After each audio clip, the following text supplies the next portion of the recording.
नमस्कार। आज मैं आपके सामने कक्षा 8 हिंदी में चारू चंद्र की चंचल किरणें कविता की चर्चा करूंगा।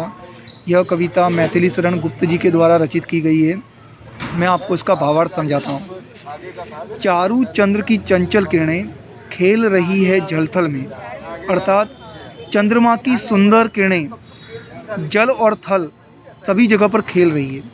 स्वच्छ चांदनी बिछी हुई है अवनी और अंबर तल में, अर्थात चंद्रमा की स्वच्छ चांदनी धरती और आकाश सभी जगह पर बिछी हुई है।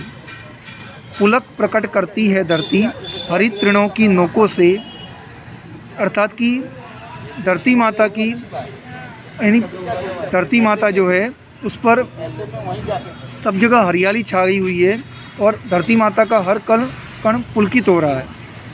हरित तृणों की नोकों से, हरियाली की जो घास है उससे मानो झूम रहे हैं तरु भी मंद पवन के झोंकों से। और ऐसा लग रहा है कि मानो मंद पवन के झोंकों से जो तरु यानी वृक्ष भी झूम रहे हैं। पंचवटी की छाया में सुंदर पर्ण कुटीर बना, और उसी समय पंचवटी की छाया में एक सुंदर कुटीर बनी हुई है, कुटिया बनी हुई है। उसके सम्मुख स्वच्छ शिला पर धीर वीर निर्भीक कमान, अर्थात उसके बिल्कुल सम्मुख में एक स्वच्छ शिला है जहाँ पर एक धीर वीर और निर्भीक और कर्मयोगी ऐसा व्यक्ति बैठा हुआ है। जाग रहा यह कौन धनुर्धर जबकि भुवन भर सोता है, अर्थात कि ये कौन सा ऐसा धनुर्धर है जो चित्र में आपको दिखाई दे रहा है जबकि सारा भुवन सारी धरती सोई हुई है। भोगी कुसुमा युद्ध योगी सा बना दृष्टिगत होता है, जो अब तक सारे वैभव को भोग चुका है अब योगी सा बना नज़र आ रहा है। ये वास्तव में लक्ष्मण जी है जिनके बारे में ये लिखा गया है, जो 14 वर्ष के वनवास में भगवान श्री राम के साथ वहाँ गए थे और कुटिया का नियमित ध्यान रखते थे, क्योंकि उस कुटिया में माता सीता थी। किस व्रत में है व्रतवीर यह निद्रा का यूँ त्याग किए। यह वीर ऐसे कौन से व्रत में है जो निद्रा का त्याग किया हुआ है।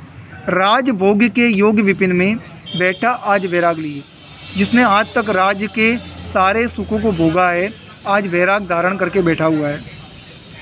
बना हुआ है प्रहरी जिसका उस कुटीर में क्या धन है। जिस कुटिया का ये प्रहरी बना हुआ है, पहरेदार बना हुआ है, उस कुटिया में ऐसा क्या धन है। वास्तव में उस कुटिया में माता सीता रहती है जिसका वो ध्यान रखते हैं। जिसकी रक्षा में रत इसका तन मन है जीवन, और जिसकी रक्षा में इसने अपना तन मन जीवन सब कुछ लगा दिया है। क्या है स्वच्छ चांदनी यह है, क्या यह निस्तब्ध निशा है। स्वच्छ सुमंद गंध वह निरानंद है कौन दिशा, अर्थात यहाँ पर ऐसी कौन सी स्वच्छ चांदनी बिछी हुई है और चारों ओर शांत रात्रि का समय है। मंद मंद सुगंध भी बह रही है वहाँ पर चारों दिशाओं में। बंद नहीं अब भी चलते हैं नियति नटी के कार्यकलाप। नियति के कार्यकलाप नियमित चलते रहते हैं, वो कभी बंद नहीं होते। पर कितने एकांत भाव से, कितने शांत चुपचाप, लेकिन नियति के जितने भी कार्य हैं वो एकांत भाव से चलते हैं, बिल्कुल शांत और चुपचाप। है बिखेर देती वसुंधरा मोती सबके सोने पर। वसुंधरा अर्थात धरती जब सब सो जाते हैं तो चारों तरफ मोती बिखेर देती है। रवि बटोर लेता है उनको सदा सवेरा होने पर। रवि अर्थात सूर्य भगवान जो इन सारे मोतियों को सुबह होने पर बटोर लेते हैं।